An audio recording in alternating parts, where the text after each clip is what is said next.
All right, let's start things out by taking a look at the scale tool and seeing how it compares to a dynamic transformation. I'm going to create a new document by going up to the File menu and choosing New from Template, where I could press Control-Shift-N or Command-Shift-N on the Mac, and then I'll just go ahead and double-click on my Center Guides document like so. And I'm going to go ahead and change a couple of settings up here. I'll switch the fill to something like orange, let's say, and then I'll take the line weight up to 3 points.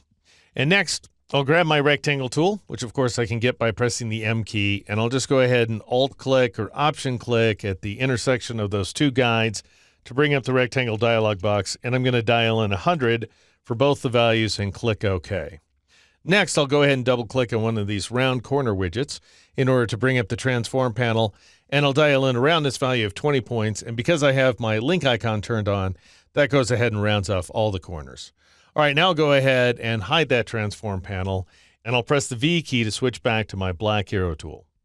All right, now I want to move this guy over, so I'll press the Enter key or the Return key on the Mac in order to bring up the Move dialog box, and I'll change the horizontal value to, let's say, 200 points, and I'll leave the vertical value set to 0 points, and then I'll go ahead and click on the Copy button, or of course you can press Alt-Enter here on the PC, or Option-Return on the Mac in order to create a duplicate of that guy, and then I'll click on the original, press the Enter key again, or the Return key on the Mac to bring up the Move dialog box, and I'll change the horizontal value to -200 this time and click OK.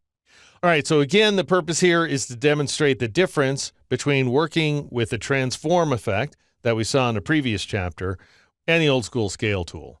And so one way to apply transform is to go up to the window menu and choose the appearance command, and that'll bring up the appearance panel. And then I could drop down to the FX icon in the bottom left corner of the panel, choose Distort and Transform, and then choose Transform.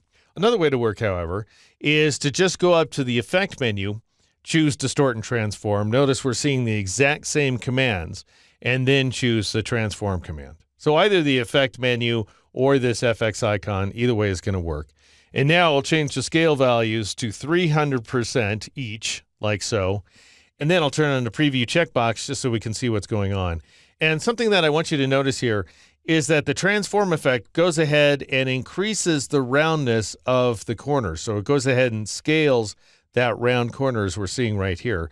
You also have the option, if you like, of scaling the strokes and effects by turning on this checkbox, which I'm going to go ahead and do, and then I'll click OK in order to scale that shape.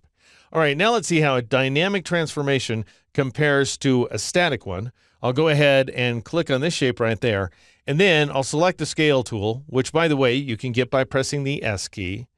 And just as when you select one of the arrow tools and press the Enter key or the Return key on the Mac, you bring up the Move dialog box. I'll go ahead and cancel out there. If I switch to the scale tool and press the Enter key or the Return key on the Mac, I bring up the Scale dialog box. At which point, I'm going to change my uniform value to 300%. That's handy, by the way. I don't have to enter 300% in two different fields. I can just enter it once. And then notice, in addition to the Scale, Strokes, and Effects checkbox, which I can turn off or on, and of course I can see the effect if I have the Preview checkbox turned on, I also have an Independent Scale Corners checkbox, which I can leave off if I don't want to scale the corners, or I can turn on if I do want to scale those corners. So you have a little more convenience as well as a little more flexibility when you're using the scale tool. Now, of course, the big difference is that one's a dynamic effect and one is not. So if I were to go up to the View menu and choose the Outline command or press Control-Y or Command-Y on the Mac, then I would see that the shape on the left is still small because it's being modified dynamically, and the shape on the right is as large as it actually appears in the preview mode. All right, I'm going to press Control-Y or Command-Y on the Mac in order to switch back to the preview mode. One more thing I want you to see, if I go ahead and press the V key to switch back to my black arrow tool, and I click on this shape to select it, notice here in the Appearance panel, we're seeing the word Transform, and if I click on it, then I will bring up my transformation settings, at which point, of course, I could change my mind if I like by turning on the Preview checkbox and then changing these values to, let's say, 200%, like so. At which point I'll go ahead and click OK in order to apply that effect. Compare that with a static transformation. I'll go ahead and click on that static shape, and you can see that we have no information about the transformation here inside the Appearance panel. And in fact, Illustrator has not the vaguest idea how large this shape was when we started. And so that's ultimately the difference between a dynamic transform effect and a static transformation.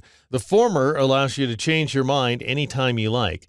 The latter is more or less permanent, however, it gives you more control. And we're going to see further evidence of what that control looks like in the very next movie.